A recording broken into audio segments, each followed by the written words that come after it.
Helloបងប្អូនអ្នកនេះខ្ញុំឈ្មោះ Mary គឺជាអតីត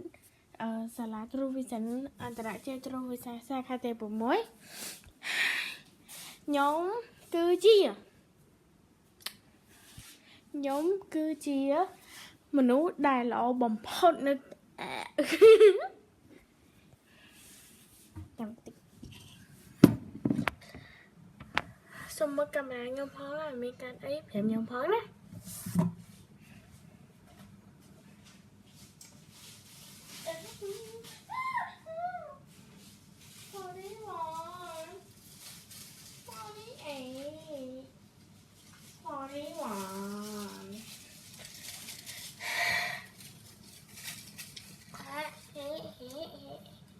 នេះពៀនខ្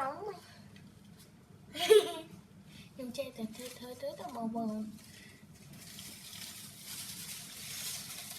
សុំថាមានអ្នកធ្វើបងប្អូននៅមានសួរខ្ញុំក៏ប្រាប់ដែរ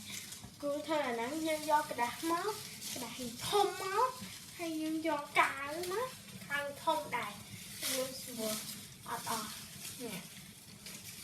បានវែងចឹងក៏បានខ្លីចឹងបានខ្លីយកទូចហើយកระดาษទូចដែរ sorry មក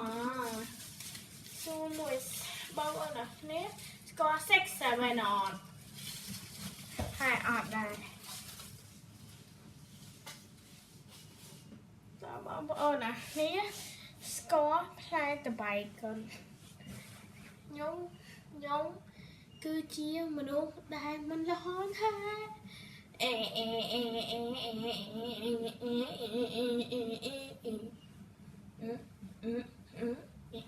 ជុំទី